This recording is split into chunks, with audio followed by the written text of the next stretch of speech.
حسبي ربي جل الله ما في قلبي غير الله نور محمد صلى الله لا إله إلا الله. بسم الله الرحمن الرحيم. சகோதரர்களே, ஹக்கு ஜல்ல ஷானஹு தஆலா 1,00,000க்கு மேற்பட்ட நபிமார்களை கொண்டு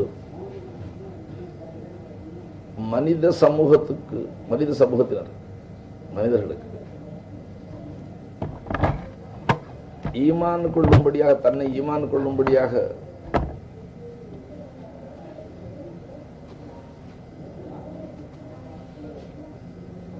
வற்புறுத்தியது. அதாவது தன்னை ஒப்புக்கொள்ளும்படியாக அல்லாஹு தஆலா தாவத்து கொடுத்தது. இது ஒரு பெரும் பாக்கியம். தன்னை எப்படி ஒப்புக்கொள்ளும்படியாக அல்லாஹு தஆலா சொன்னான், அதை எல்லா நபிமார்களும் மக்களுக்கு தெளிவுபடுத்தினார். அதாவது வணக்கத்துக்குரிய தெய்வம் அல்லாஹுவை தவிர யாரும் இல்லை என்று ஒப்புக்கொள்ளணுங்கிறது அல்லாஹ்வுடைய பெரிய. இத தாவத்தி கலிமான்னு சொல்லுவாங்க.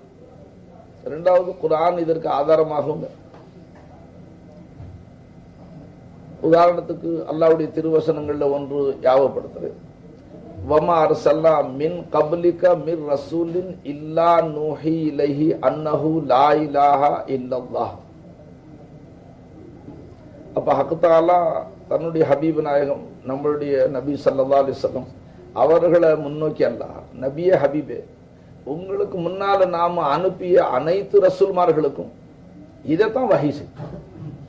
இதை வஹி செய்யாம நாம ஒரு நபியை கூட அனுப்ப இல்லை. அது என்ன? அல்லாஹ்வை தவிர வேற யாரும் இலாஹி, அல்லாஹ்வை தவிர வேற யாரும் தெய்வம் இல்லை. அப்ப இந்த திருக்கலிமாவை நபிமார்கள் ஒருவருக்கு பின் ஒருவராக இறுதி நபி முஹம்மது ரசூலுல்லாஹி ஸல்லல்லாஹு அலைஹி வஸல்லம் அவர்கள் வரைக்கும் 1,80,000 என்றும் 24,000 என்றும் பலவிதமாக சொல்லப்பட்டிருக்கு. ஆக பல லட்சக்கணக்கில் நபிமார்கள் வரும்.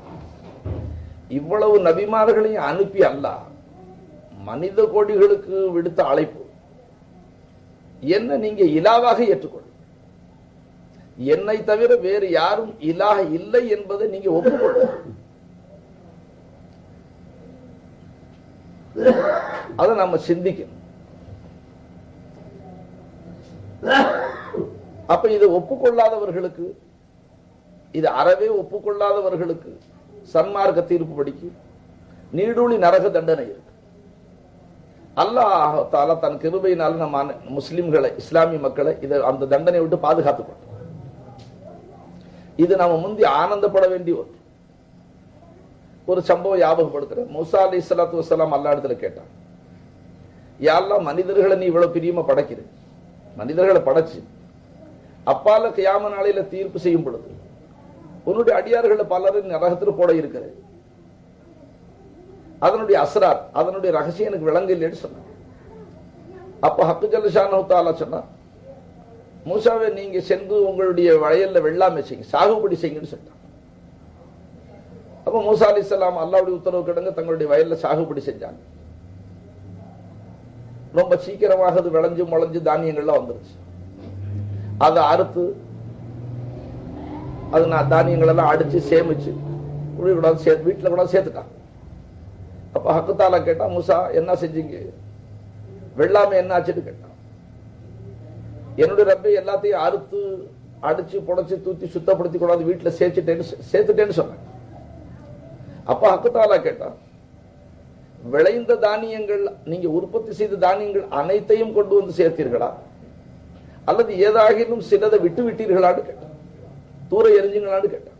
மூசா அலைஹிஸ்ஸலாம் சொன்னாங்க, யா அல்லாஹ், தானியங்களாக இருந்தது அனைத்தையும் கூட சேர்த்துட்டேன், அதுல பதர்களாக இருந்தது நான் தூக்கி எரிஞ்சிட்டேன், வீசிட்டேன். பதர்னு சொல்ற உள்ள. அப்ப அல்லாஹு ஜல்ல ஷானஹு சொன்னான், மூசா நீங்க செஞ்ச மாதிரி தான் நானும் செய்யறேன், நானும் மனிதர்களை படைக்கிறேன், மனித பதர்களை தான் நான் நரகத்துல போடுறேன்னு சொன்ன. மனித பதர்களை நரகத்துல போடுறேன். நீங்க எப்படி இந்த சாகுபடி செஞ்சு தானியத்தை எடுத்துக்கிட்டு பதரை தூக்கி எறிஞ்சிட்டீங்களா களத்திலேயே, அதே விதமாக நான் மனிதர்களை படித்து மனிதரிலே பதர்களை நான் நரகத்துல போடுறேன். அப்ப மூசா அலைஹிஸ்ஸலாம் சொன்னாங்க, யாரெல்லாம் மனிதர்களில பதர் யாரு, தானியத்துல பதர் நான் பார்த்துக்கிட்டு மனிதர்கள பதர் போன்றவர்கள் யாருன்னு கேட்டார். அப்ப ஹக்கு தஆலா சொன்னான், லா இலாஹ இல்லல்லாஹ்வை ஒப்புக்கொள்ள மறுக்கிறார்களே அவர்கள் மனிதரிலே பதர்கள் என்று சொல்லிவிட்டார். அப்போ இந்த சம்பவத்தை கொண்டு நமக்கு நல்லா தெரிஞ்சு, கருணை கடலான அல்லாஹ் நம்மள பதர்ல சேர்க்கையிலேன்னு தெரிஞ்சு போச்சு. இன்ஷா அல்லாஹ் இந்த அடிப்படையில் நம்மள அல்லாஹ் நரகில போட மாட்டானுங்கிற நல்லெண்ணம் நமக்கு உறுதியாகவும் இருக்கு. ஏன்னா ஒரு நபிக்கும் அல்லாஹ்வுக்கும் இடையில நடந்த சம்பவம், அவர்களுக்கு சம்பாஷணை நமக்கு சரித்திர சாட்சியா தெரிஞ்சு போச்சு.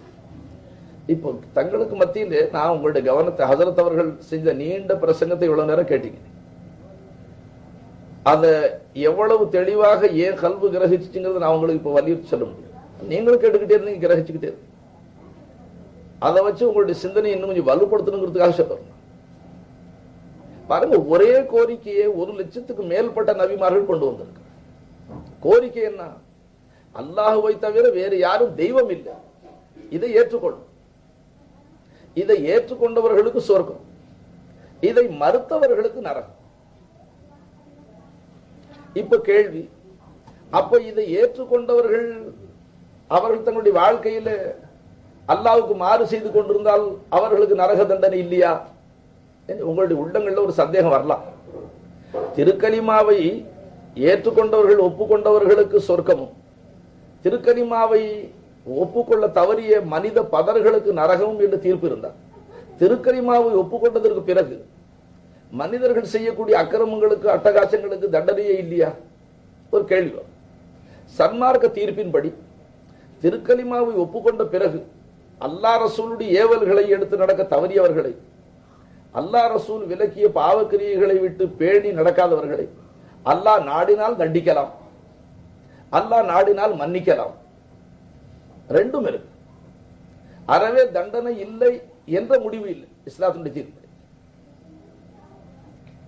அப்ப இப்ப கேள்வி வரும், அப்ப லா இலாஹ இல்லல்லாஹ் சொல்லியும் திருக்கலிமாவை ஒப்புக்கொண்டும் செய்த பாவங்களுக்கு நரகத்துல தண்டனை இருக்குன்னு சொன்னா, அப்ப கலிமாவை ஒப்புக்கொண்டதற்கான பிரயோஜனம் என்ன ஆச்சு? இது அடுத்த கேள்வி வரும். அதற்கு சன்மார்க்கம் தெளிவுபடுத்திருச்சு. திருக்கலிமாவை ஒப்புக்கொண்டவர்கள் நரக தண்டனையை நீடூடி அனுபவிக்க மாட்டார்கள், நீடூடி நரகத்தில் அவர்கள் தனிப்பட மாட்டார்கள். ஆனால் திருக்கலிமாவை ஒப்புக்கொள்ள மறுத்த காஃபிர்கள் நீடூடி நரகத்தில் தங்கி இருப்பார்கள். இந்த வித்தியாசத்தை அல்லாஹ் நிச்சயமா வச்சிருக்கு. அப்ப நான் சொல்ற ஒவ்வொரு பாயிண்ட்டும் உங்களுடைய கல்வில சந்தோஷத்தை, ஆனந்தத்தை உண்டாக்கும்.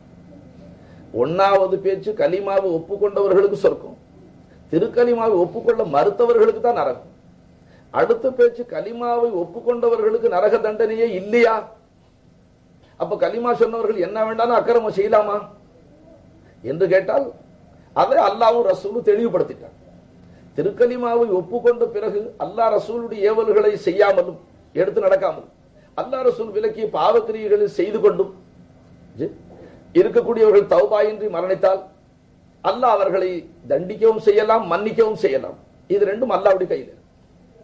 அப்போ இந்த செய்தியை சன்மார்க்க அடிப்படையில் அகீதாவில் தெரிஞ்ச உடனே 3வது சிந்தனை என்ன வருது?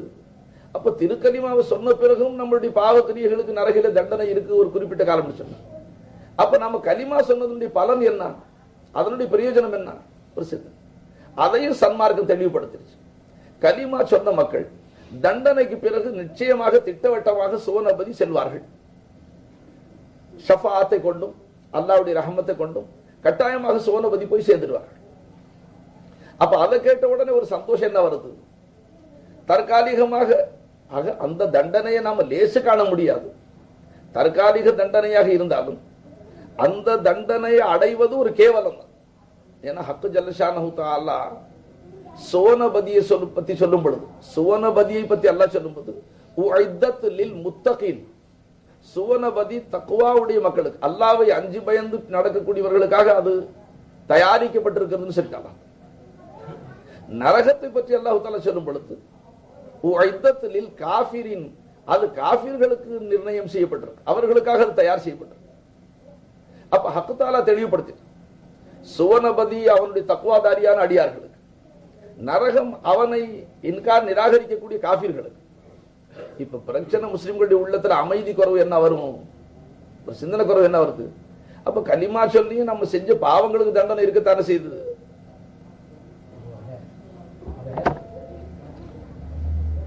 இதை ஃபாலோ பண்றீங்களா? நான் சொல்றது பக்கம் இல்ல, அப்புறம் திருப்பி கேட்பேன் இன்ஷா அல்லாஹ், திருப்பி கட்டாயமாக கேட்பேன். ஏன்னா நான் அகாயுதம் முன்னால் வைக்கிறவங்க.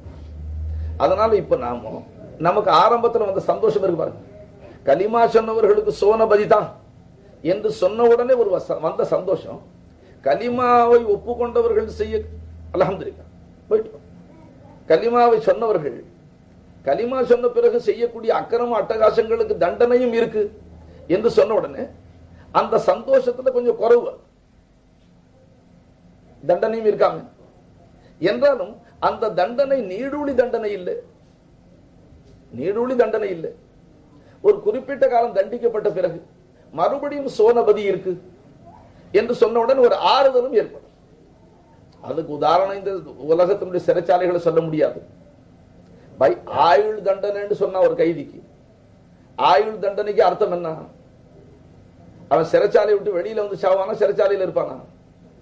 சாவு எங்க வரணும் அவனுக்கு?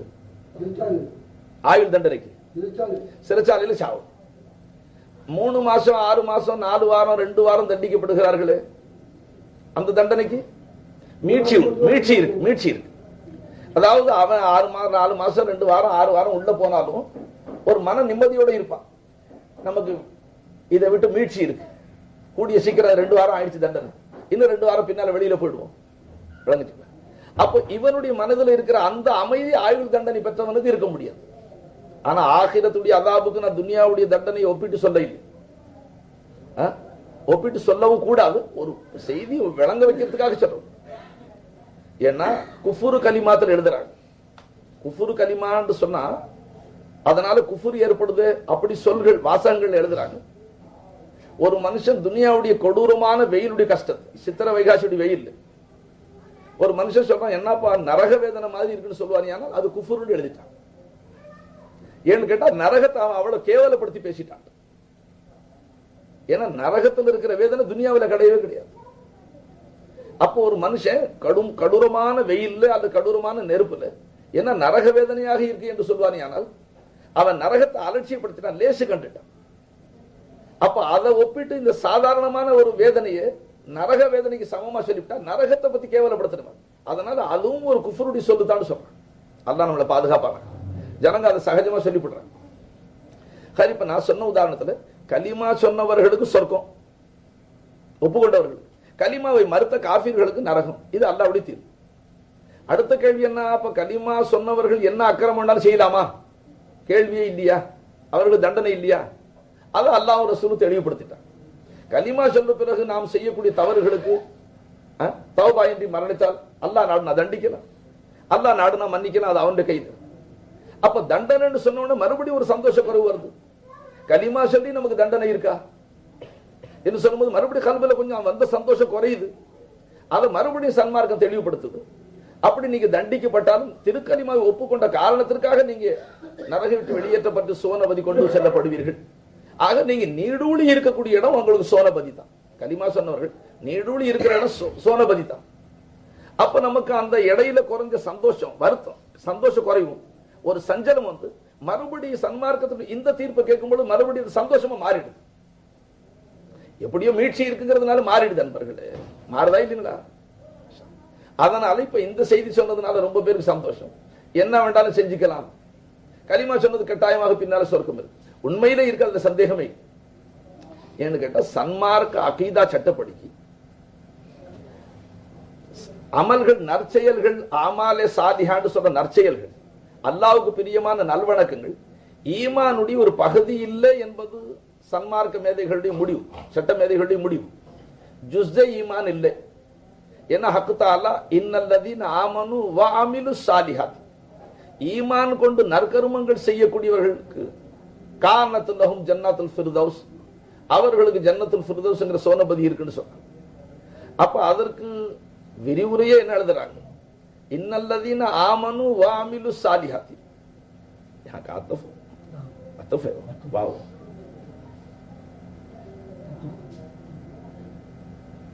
नहीं जरा गौर करना, गलती हो जाए काटो நிறுத்திக்கங்க.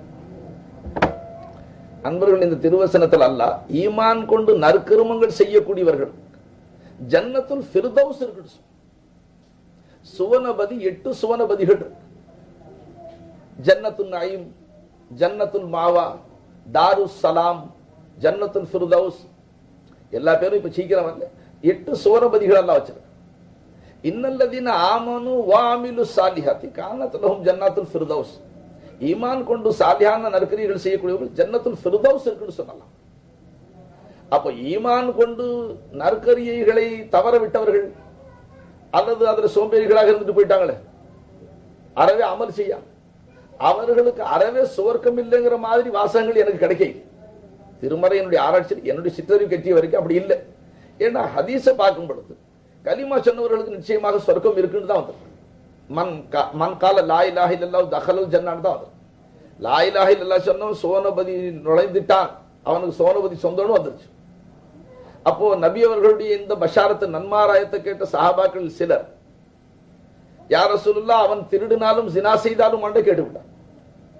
ஏன்னா ஆக கொடிய பாவங்களை சொல்லி கீழ இன் ஜனாவ இன் சரக யா ரசூலுல்லாஹ், அந்த கலிமாவை ஒப்புக்கொண்டவன் ஜினா செய்தாலும் அவன் திருடினாலும் ஆண்டு கூட கேட்டுவிட்டான். அதற்கும் கருணை நபி அவர்கள் கால இன் ஜனாவ இன் சரக, அவன் திருடினாலும் சரியே அவன் ஜினா செய்தாலும் சரியே, கலிமா சொன்னவனுக்கு சொர்க்கம் இருக்குன்றான். இந்த ஹதீஸை கேட்ட நீங்க அப்ப கலிமா சொன்னதுக்கு பிறகு ஜினா செஞ்சா கூட அல்லாஹ் சொர்க்கம் கொடுக்கிறான்னு சொன்னா அதோட கருத்து என்ன? இந்த ஜினா என்ற பாவம் நரகை சுவனபதியை தடுக்க, சுவனபதி செல்வதை தடுக்க, அதே நேரத்தில் தண்டனையும் தடுக்க. நீங்க கோணலா விளங்குனா அதுக்கு நான் பொறுப்பாளி. ஏன்னா ஹதீஸ் கேட்கும் போது ஒரு பக்கத்துல கோண புத்தின்னு சொல்றோம், ஒன் வேண்டு சொல்லுவா சமதுக்காக அடிக்கடி அப்படியும் விளங்கக்கூடாது. அதாவது கலிமா அதாவது ஜினா என்ற அந்த பாவக்கிரியை செய்த மனிதன் அந்த பாவத்தின் காரணமாக நரகை விட்டு தடுக்கப்பட மாட்டான், சோனபதி விட்டு. அதாவது அவன் சோனபதி செல்லாம தடுக்க, அந்த செயல் அவனை தடுத்து விடாது. அப்படின்ற அந்த கருத்து என்ன? அவன் செய்த அந்த குற்றத்துக்கு அல்லாஹ் நாடினால் அவனை தண்டிக்கலாம், அல்லது அவன் செய்த தௌபாவை காரணமாக வைத்து அல்லாஹ் நாடினால் அவனை மன்னிக்கலாம். ஆக கலிமா சொன்ன அந்த காரணத்திற்காக அவன் சோனபதி நிச்சயமாக அவனுக்கு இருக்கு. இதுதான் அந்த ஹதீஸுடைய தாற்பயம். கோணலா விளங்குனா நிமித்தி, அவன் செய்த அந்த துர்க்கிரியைக்கு அல்லாஹ் நாடினால் அவனை தண்டிக்கலாம், அல்லாஹ் நாடினா மன்னிக்கலாம். அவன் தௌபா செய்து அவனுடைய தௌபாவை அல்லாஹ் கபூல் செஞ்சிருந்தான். ஹதீஸ் படிக்க அத்தாயிபு மின தன்பி கமன் லா தன்ப லஹுண்டு வந்து, தன்னுடைய பாவத்துக்கு தௌபா செய்த மனுஷன் அறவே பாவம் செய்யாதவனுக்கு சமம், அவனை போல தாண்டு வந்துருச்சு. ஒரு மனுஷன் பாவம் செஞ்சிருக்கிறான், ஒரு மனுஷன் பாவம் செய்யல. பாவம் செய்த மனுஷன் தௌபா செஞ்சுட்டான். பாவம் செய்து தௌபா செய்தவன் கமன் லா தன்ப லஹு, எந்த ஒருவனுக்கு பாவமே இல்லை அவனை போலதான் அவனும் என்று சொல்லிட்டாங்க ஸல்லல்லாஹு அலைஹி வஸல்லம். ஆகையினால ஒரு மனுஷன் துனியாவிலே தௌபா செஞ்சுட்டான், அவனுடைய தௌபா அங்கீகரிக்கப்பட்டு போச்சு. இப்ப அந்த மனுஷனுக்கு தண்டனையே இருக்காது. தௌபா இன்றி மரணித்தவன் அல்லாஹு தஆலா உதாசீனம் செய்த குற்றத்திற்காக அல்லாஹ் நாடினால் அவனை நரகத்தில் தண்டித்த தீருவான். பிறகு கலிமா சொன்ன காரணத்துக்காக அவனை சோனபதி கொண்டு திட்டமாக அல்ல சேர்த்துருவான். கவனமா கேக்குறீங்களா? மாஷா அல்லாஹ், அல்ஹம்துலில்லாஹ். பசியும் வந்துகிட்டே இருக்கு, அதனால கொஞ்சம் கவனக்குறைவு இருக்கு. ஆச்சுங்களா? அல்ஹம்துலில்லாஹ். இப்போ இது அடிப்படையாக வைத்து உங்களுடைய கவனத்துக்கு நான் என்ன கொண்டு வர பிரியப்படுறேன், ஒரு பெரிய சந்தோஷம் நம்மளுடைய உள்ளங்கள்ல இருக்கணும். கலிமாவை ஒப்புக்கொள்ளக்கூடிய மக்களாக நம்மள அல்லாஹ் தேர்ந்தெடுத்தான். திருக்கலிமாவை ஒப்புக்கொள்ளக்கூடிய கூட்டத்தில் அல்லாஹ் நம்மளை ஆக்கி வச்சான். இதனுடைய உயர்வு இப்ப தெரியாவிட்டாலும் ஆகிரத்தில் நிச்சயமாக தெரியும். குர்ஆன் ஷரீஃப்ல 14வது ஜுஸுனுடைய தலை ஆயத், 14வது ஜுஸு ஓதுனா முதல் ஆயத்துக்கு பாருங்க, ருபமா யவதுல்லதீன கஃபரு லவ் கானு முஸ்லிமீன். அதுக்கு தஃப்சீர் என்ன எழுதியிருக்கிறாங்க, கியாம நாளையில் அல்லாஹ் கேள்வி கணக்கு கேட்டு சோனபதி நரகவதி தீர்ப்பு செஞ்ச பிறகு ஆரம்பமாக நரகத்தில் நீடூழி இருக்கக்கூடிய காஃபிர்களுடனே கலிமா சொல்லி பாவக்கிரியைகளை செய்தவர்கள் ஒரு சாரார் நரகத்தில் தண்டிக்கப்படுவார்கள், தண்டனைக்காக நரகத்தில் போவார்கள். அப்போ நரகத்தில் நீடூழி நரக தண்டனை, ஆயுள் தண்டனை பெற்ற அந்த நரகவாதிகள் இந்த ஒரு சில குற்றங்களுக்காக தண்டிக்கப்பட்டு நரகில வந்த அந்த முஸ்லிம்களை பார்த்து பரிகசிப்பார்கள். உங்களுடைய கலிமா உங்களுக்கு ஈடற்றத்தை கொடுக்க இல்லையே, உங்க கலிமா உங்களை பாதுகாக்க இல்லையே, உங்க கலிமா உங்களுக்கு பிரயோஜனத்தை கொடுக்க இல்லையே, நாங்க கலிமா ஒப்புக்கொள்ளாம நரகத்துக்கு வந்தோம், நீங்க கலிமா ஒப்புக்கொண்டு நீங்களும் தானே நரகத்தில் வந்தீங்க என்று அவர்களை பரிகசிப்பார்கள். அதை பார்த்து அல்லாஹு ஜல்ல ஷானஹு தஆலாவுக்கு ரொம்ப கீரத் வரும், ரோஷம் வந்துடும். அல்லாஹ் என்ன, கலிமாவை ஒப்புக்கொள்ளாத இந்த அயோக்கியர்கள் கலிமாவை ஒப்புக்கொண்ட என் அடியார்கள் செய்த குற்றங்களுக்காக நான் தண்டனைக்கு அனுப்பிச்சிருந்தா அவர்களை தங்களுக்கு சமமாக நினைக்க ஆரம்பிச்சுட்டாங்களா? கலிமா சொன்னவர்களுக்கு என்னிடத்துல இருக்கிற அந்தஸ்தை இன்னைக்கு காட்டி போடுறேன் என்று சொல்லி அல்ல, கலிமா சொல்லி அந்த தவறுகளுக்காக தண்டிக்கப்படக்கூடிய முஸ்லிம்களை உடனடியாக நரகை விட்டு வெளியாக்கி அல்லாஹ் சுவனபதி கொண்டு சேர்த்து விடுவான் என்பது தஃசீர். அப்போ இந்த நிகழ்ச்சி கியாமத்தில் நடக்கும் பொழுது நீடூழி நரக தண்டனை, ஆயுள் தண்டனை பெற்ற அந்த நரகவாதிகள் என்ன கை செய்தப்பட்டு சொல்லுவாங்களா, லவ் கானு முஸ்லிமீன், திருக்கலிமாவுக்கு இவ்வளவு பெரிய மகத்துவம் இருக்கு, நாமளும் இதை ஒப்புக்கொண்டு முஸ்லிம்களாக ஆயிருந்திருக்க கூடாதா என்று ஏங்குவார்கள் என்று குர்ஆன் இப்ப பறைசாற்றி கொண்டே. அப்ப அன்பர்களே, அந்த ஏக்கம் இல்லாம நம்மளை அல்லாஹ் காப்பாத்திக்கிட்டான்.